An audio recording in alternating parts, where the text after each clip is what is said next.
Bueno, me invitan a integrarme a un panel sobre Uruguay y la seguridad. Y yo diría que para ser más sinceros con la realidad que vivimos, debería llamarse Uruguay y la inseguridad. Porque esto es lo que define la realidad de nuestro país desde hace más de una década.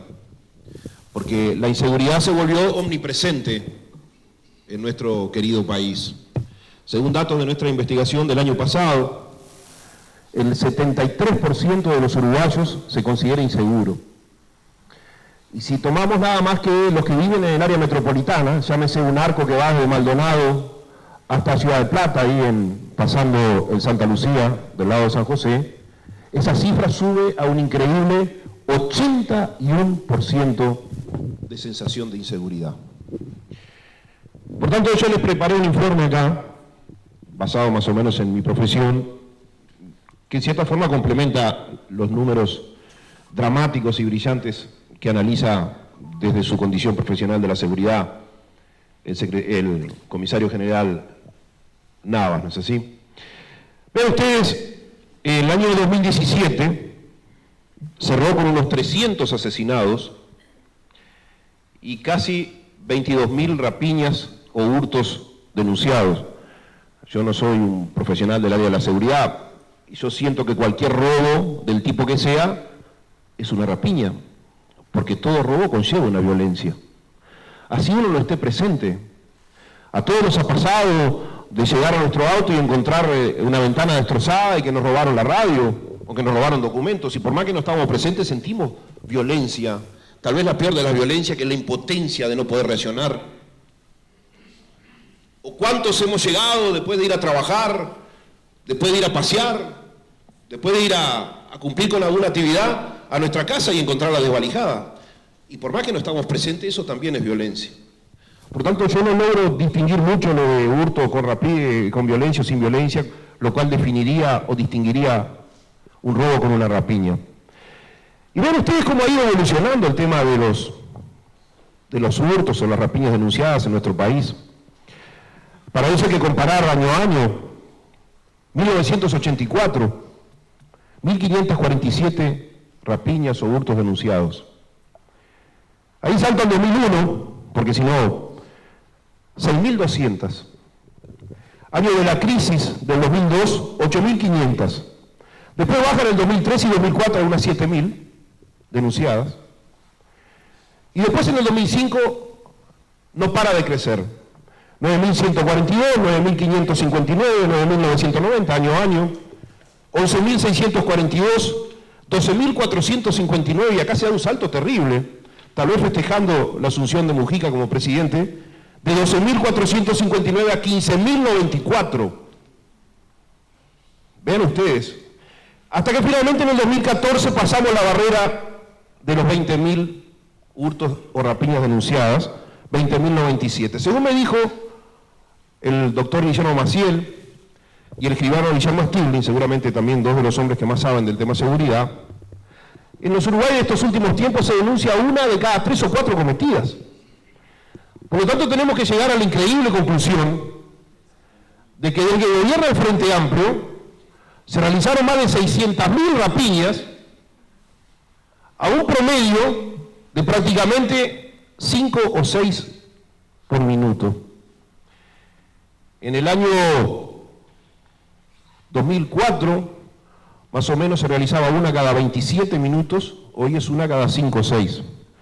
Y a esto le tengo que agregar que en ese mismo periodo de tiempo se asesinaron unos 3.900 compatriotas. Antes que empezara el periodo del Frente, el 1 de marzo del 2005, había un asesinato cada 41 horas, hoy hay uno cada unas 20 horas. Y lo tengo que decir claramente como estadístico que soy, que todos los que estamos acá, si no fuimos rapiñados, vamos a ser rapiñados. No es una probabilidad estadística, es una convicción estadística que todos ustedes, si hay alguno que se salvó, va a ser rapiñado. Es imposible estadísticamente que alguno de ustedes, si aún se ha salvado, no sea robado o rapiñado. Y es muy probable o que sean asesinados o que conozcan a un ser querido o conocido que va a ser asesinado en los próximos tiempos en el Uruguay. Y esto es un dato terrible, porque uno no ve una concientización del Estado, por supuesto, que debería cumplir con el, si no me equivoco, Enrique, el artículo 7 de la Constitución, que protege nuestra vida y nuestros bienes, entre otros, pero también de nosotros, que parecería ser que no tomamos conciencia que en cualquier momento podemos ser asesinados, que en cualquier momento un ser amado por nosotros, yo que soy padre de 3 adolescentes, cada vez que salen los fines de semana, como todos adolescentes, a bailar, a divertirse, me quedo con el corazón en la boca pensando si no me lo van a traer alguno de ellos en un cajón de madera llamado ataúd. Y esto que ya de por sí es terrible, y voy a desarrollar un poco en cuanto a sus causas y efectos, hay otro aspecto que también es muy importante, que son los efectos económicos del delito de los de abajo, porque el delito de los de arriba nos roba mucho más plata, pero eso, si usted quiere generar algún día un panel sobre eso, hablaremos también. Estoy hablando del delito de los pichis de calle. Según datos, algo adelantó Nava, según datos del CIMBE, el Centro de Investigaciones Económicas para el BID, año 2013, quiere decir que ya tienen 5 años estos datos. En el año 2013 se nos robaron de nuestras casas, de nuestros autos, caminando por las calles, 200 millones de dólares. Justo usted que en general andaba pidiendo recursos para hacer 200 millones de dólares. Pero a eso hay que sumarle lo que los uruguayos, los honestos, intentamos para defendernos en una tarea que el Estado no cumple, y a pesar de que nos cobran muy buenos impuestos. Y ahí compramos alarmas, y ahí compramos todo tipo de cableado o de alambre de púa, lo que venga, que ilusoriamente nos dé cierta seguridad frente a estos criminales, insisto, de abajo. Y ahí gastamos en el 2013 400 millones de dólares más. O sea, vayan sumando, 600 millones de dólares en ese año nos costó la criminalidad. Pero después todos los otros efectos que tiene a nivel del costo del Estado, a pesar de su inutilidad, suma otra cifra similar. Quiere decir que hoy por hoy el efecto económico del delito en el país ronda los 1.200 millones de dólares. Quedaría para construir 600 escuelas, daría para construir unos 300 liceos, daría para construir todos los años 50 hospitales totalmente equipados, daría para comprar cerca de 50.000 ambulancias, con lo cual ningún compatriota de ningún recóndito lugar del Uruguay seguramente moriría por un ataque cardíaco. Son terribles estos datos. Y la pregunta es, ¿por qué hemos caído en este nivel de inseguridad, que por sobre todas las cosas es un fenómeno cultural, no coyuntural? Y esto es lo que lo agrava mucho más. Si en vez de tenerme a mí aquí sentado tuvieron ustedes un sociólogo y le preguntaron a ese sociólogo, bueno, ¿cuáles son las causas de esta explosión de criminalidad que estamos padeciendo? Yo veía con mucho agrado cómo Nava rescataba la presencia de su padre, y yo rescato la presencia de mi hija de tan solo 15 años, que por su pedido vino a ver vean ustedes, ya los adolescentes se están preocupando. Y cuando yo les cuento a mis hijos que cuando yo tenía esa edad iba a bailar en una motito a Grati Garelli, capaz, ¿se acuerdan ustedes esas motitos? ¿Se acuerdan? Que no tenían motos cuando eran jóvenes ustedes, o eran todos gente de plata. Estaba bien. Que iba a bailar y dejaba la moto tirada en un paraíso o en una columna, y no me preocupaba cuando volvía porque sabía que iba a estar ahí la moto. Cuando le cuento eso a mis hijos me miran como diciendo, pero ¿en qué país vivías vos? Entonces les digo que si usted le preguntara a un sociólogo, pero ¿cuáles son las causas de esta explosión de criminalidad? Seguramente el sociólogo diría, bueno, hay varios, es multifactorial, pero especialmente habrían 3. Unas serían demográficas, una explosión de población en un momento y un lugar dado de un país que no logra satisfacer la necesidad de tanta gente, y bueno, mucha gente tiene que salir a robar, especialmente para poder vivir y subsistir. No es el caso de nuestro país, hace décadas que somos 3 millones y poquito. O sea que esa primera causa está descartada. Otra causa, diría el sociólogo, es una explosión de pobreza. Bueno, más allá que el gobierno nos miente descaradamente la cifra de la pobreza, según el gobierno hay un 7.9% de hogares pobres. Yo la sitúo no menos del 30% de la cantidad de hogares pobres en este país. La misma Universidad de la República habla de 49.2% de niños pobres. Si uno estadísticamente toma los datos de la Universidad de la República, las del gobierno, termina concluyendo que todos los pobres en este país son niños. Para que vean la ridiculez de la mentira de la cifra del gobierno. Pero más allá de la mentira de la cifra del gobierno, no podemos, como bien dijo Navas también, no podemos criminalizar la pobreza. Por ser pobre no se tiene por qué ser criminal. Por tanto, si bien puede haber testimonialmente, residualmente, algo de criminalidad que venga de ahí, no es la causa. La causa es, le diría ese sociólogo, y yo lo afirmaría, el desastre educativo, que transformó desde fines de los años 50 lo que fue históricamente un orgullo para todos los uruguayos, especialmente los de clase media para abajo, que era la educación, verdadero plan de equidad que teníamos los pobres de este país para salir adelante, lo transformó en un proceso de adoctrinamiento en pro de un proyecto de eternización política, ante la ayuda, lamentablemente, de aquellos partidos que tendrían que haber luchado contra ese proyecto. Acá hubo un gran pensador marxista llamado Rodney Arizmendi que organizó cronológicamente la toma del poder en 3 fases. La primera era la toma educativa, a través del aporte de un pensador italiano llamado Antonio Gramsci, que decía que antes que el poder político hay que tomar el poder mental de las personas. Y basado en el gran sistema educativo que tuvo siempre el Uruguay, se generó la aplicación como ningún otro país en el mundo con tanta viabilidad. Y en el año 58, cuando nuestra universidad se le votó la ley orgánica y se la separó del poder político y del control popular, fue el primer paso de ese proceso. Que continuó en el año 65 con la unidad de las fuerzas sindicales, gobernada por supuesto por el Partido Comunista. Y finalmente, en lo que para Rodney Arizmendi recién era el tercer paso, en el 71 con la unidad de las fuerzas políticas de izquierda, con la fundación del Frente Amplio. Y así se va dando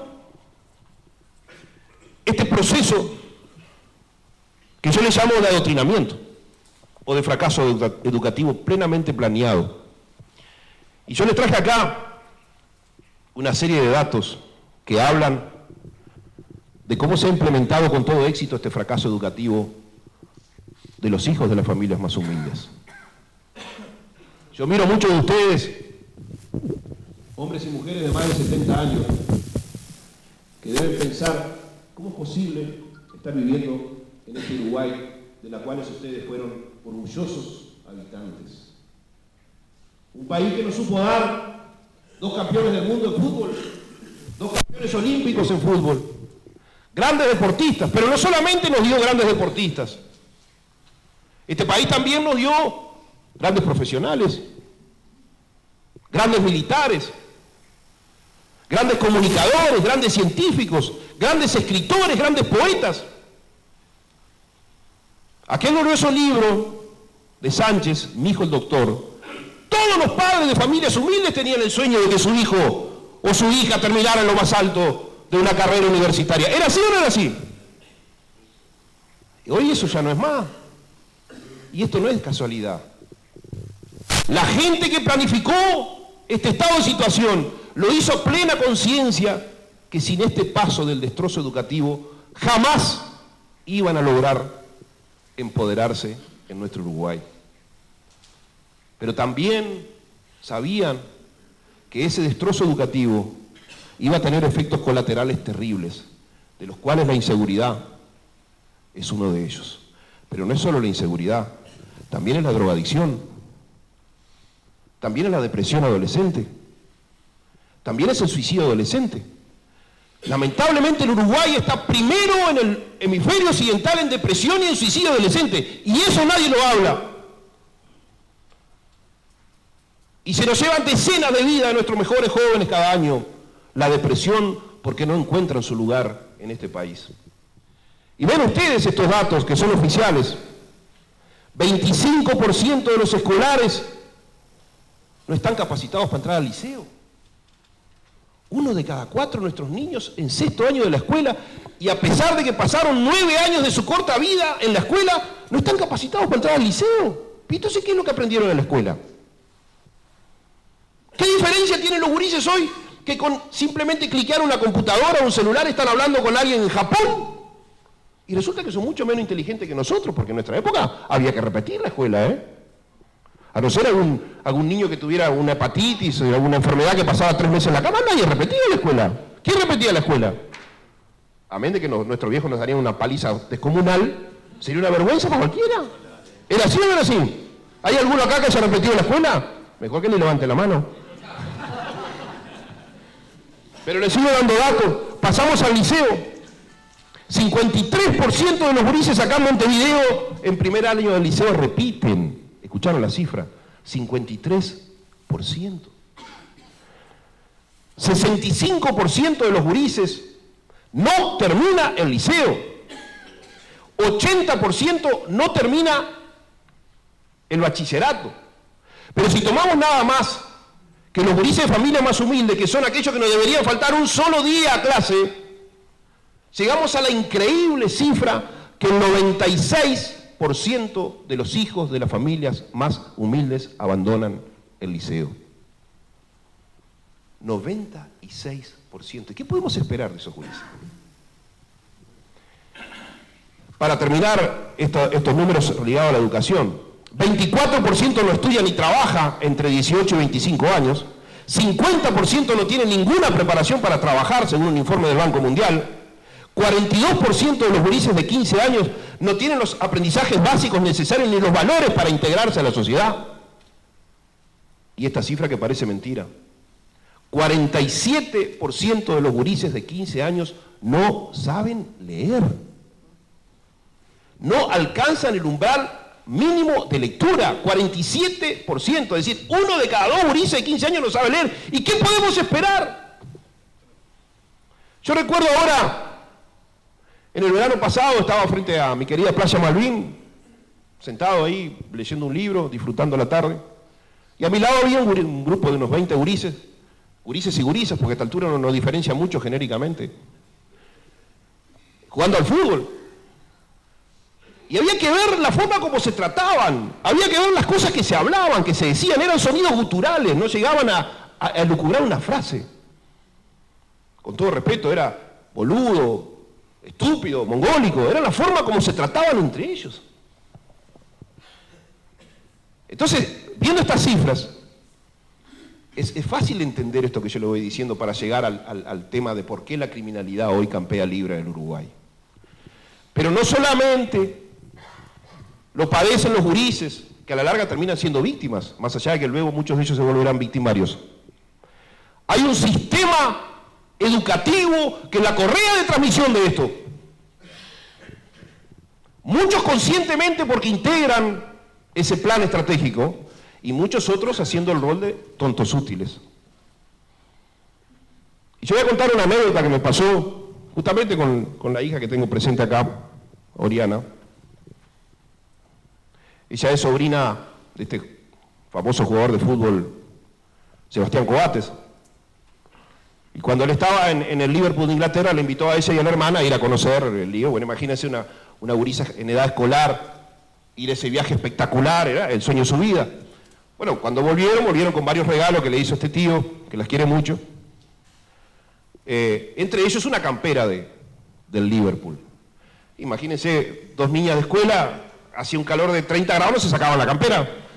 Y entre ellos iban a la escuela. La primera vez que Oriana va a la escuela con la campera de su querido tío, se la roban del salón de clase de ella. Y cuando ella llega a la casa de su madre, porque vive con la madre, me llama llorando, Y digo, bueno, espera que te paso a buscar y nos vamos a la escuela. Para mi sorpresa, la maestra no estaba en la escuela. Yo esperé que la maestra iba a estar esperando al padre que iba, ¿no? Bueno, me atiende la inspectora, digo, la directora. Me mira así, me dice, no sé si fue en tono serio, pero me dice, yo sabía que había un padre famoso acá en la escuela, no sé qué. Digo, está bien, digo, mire, vengo por el caso de... Sí, sabemos, sí. Digo, ¿y qué hicieron al respecto? Y nada, me dice. Digo, ¿cómo que nada? Mi hija deja la campera en el salón de clase, va a jugar al recreo, cuando vuelve no tiene más la campera y ustedes no hicieron nada. Digo, qué lejos quedó de aquella escuela cuando desaparecía una simple goma de borrar y la maestra no nos dejaba irnos a nadie a la casa hasta que no apareciera la goma de borrar. ¿Se acuerdan de eso? Yo tenía una maestra muy canchera que decía, ahora cerramos todos los ojos y en 2 minutos abrimos y aparece la goma. Y dicho y hecho, cuando abríamos los ojos ya estaba la goma de borrar. ¿Era así o no era así? Entonces me dice, cuando le cuento esa anécdota, me dice, pero Pinato, dice, usted vive en otro país. Dice, fíjese acá. Yo estaba en el salón de la dirección, ¿no? Fíjese acá. Y yo veía las cosas. Digo, no entiendo qué me quiere decir, directora. Dice, mire cómo están los armarios. Y mire, todos tenían unos candados así de gruesos. Digo, sí. Dice, bueno, para que vea. Dice, acá nos roban permanentemente cosas. Dice, tal es así. Dice que una vez nos robaron plata. Y fuimos a la comisaría, la 11 de ahí de Malvin, a decir que nos había robado plata. ¿Y saben lo que nos dijeron? Que cuando tuviéramos plata le pusiéramos el sello en la escuela. Y digo, ¿cómo que el sello en la escuela? No entiendo. Dice, por si nos robaban y encontraban la plata, sabían que era de ustedes. Es increíble, ¿no es así? Lo vi yo. Entonces, cuando uno vive estas cosas en lo cotidiano y tenemos, insisto, más de 600.000 rapiñas denunciadas y 3.900 asesinados, de los cuales 431 con el que asesinaron ayer dentro de las cárceles. Nos preguntamos, ¿y de qué derechos humanos estamos hablando? Porque no se puede hablar de derechos humanos con un asesinado cada 20 horas y un robo cada 6 o 7 minutos. No se puede hablar que se cumple el artículo 7 de la Constitución, que el gobierno y el Estado deben ser responsables de la vida y los bienes y el derecho al trabajo y a la educación de la gente. Está claro que acá en Uruguay no hay ningún derecho humano que se respete. Y si no hay derecho humano, ¿de qué democracia estamos hablando? Porque ¿qué define una democracia si no son los derechos humanos? Acá los derechos humanos se volvieron un verdadero curro para que mucha gente haga plata con ellos, destrozando la vida de muchos patriotas. Pero no para aplicar los verdaderos derechos humanos que son estos. Estos derechos humanos que estoy reclamando. Acá en Uruguay en realidad lo que se aplica son izquierdos humanos, pero nunca derechos humanos. Tristemente, no hay muchas voces que se levanten contra esto. Y lo más terrible de esto, lo más dramático de esto, es que para que haya esta densidad criminal, tiene que haber una masa criminal, una población criminal altísima. Porque es imposible que estos 3.900 asesinados y contando, y estas 700.000 rapiñas y contando, sea cometido por un pequeño grupo. Yo valúo en no menos de 50.000 personas dedicadas al crimen acá en nuestro país. Hace unos años atrás, Abel Duarte me entrevistó y yo ya tiraba estas cifras. Y al otro día entrevistó a, creo que era inspector o algo de eso, Guarteche, lamentablemente fallecido por una terrible enfermedad. Y él le dijo que él creía que yo me había quedado corto en las cifras. Él valuaban casi 70.000 personas dedicadas al crimen. Lo cual complejiza aún más esta realidad. ¿Por qué? Porque va a llegar un momento que se van a gremializar. Va a llegar un momento que se van a organizar. Va a llegar un momento que se van a volver profesionales. Que vi claramente que era el temor de Navas, ¿no es así? Cuando él dice, por suerte todavía hoy no son bandas organizadas, pero lo van a hacer porque inevitablemente van a tener que definir territorios de acción, van a tener que definir cómo trabajar mejor, van a volverse como el primer comando de la capital en San Pablo, como estos maras que habló la Yera el otro día en Centroamérica. Y otra cosa, cuando eso suceda, la situación va a ser mucho peor, porque Si hoy desorganizados como están son los dueños del campito, imagínense mañana organizados. Mientras tanto nosotros vamos a seguir creyendo en los bonomi para organizar la seguridad, vamos a seguir dejando a gente como Nava sin ningún tipo de consulta, que es cosa que es difícil de concebir, ¿no? Pero para terminar, más allá de esta realidad, hay algo que los uruguayos no nos merecemos, por supuesto, que es la sensación de estar permanentemente con temor. La sensación de que en algún momento podemos ser asaltados o podemos ser asesinados. Es terrible e inhumano sentir eso, y mucho más en un país como el nuestro, que nos cobra de los impuestos más caros del mundo. Amén de inhumano, es injusto. Yo siempre digo que el Estado uruguayo es como si fuera la carnicería que ustedes van a comprar los fines de semana, el asado, con la cual sueñan con pasar con la familia o con los amigos. Y van y pagan por el mejor asado, pero la carnicería les vende el asado del Pepe Mujica. Porque ese es el Estado uruguayo. Nos cobra como si fuera carne de lomo lo que nos da, pero nos vende el asado del Pepe Mujica y nosotros no protestamos. En el Uruguay de hoy, especialmente en Montevideo, pero también en las ciudades del interior, ser omnibusero, ser tachero, ser kiosquero, ser almacenero, ser carnicero, ser farmacéutico, ser cobrador, ser vendedor, ser cualquier profesión que históricamente los hombres y las mujeres del Uruguay se ganaron honestamente la vida, hoy lo que pueden ganarse es la muerte con estas profesiones. Y lo digo literalmente. Cada día que ustedes salgan de su casa y se despidan de sus hijos, y se despidan de su esposa o de su esposo, o se despidan de cualquier otro ser querido, disfruten de ese momento, porque puede ser el último de sus vidas. Muchas gracias.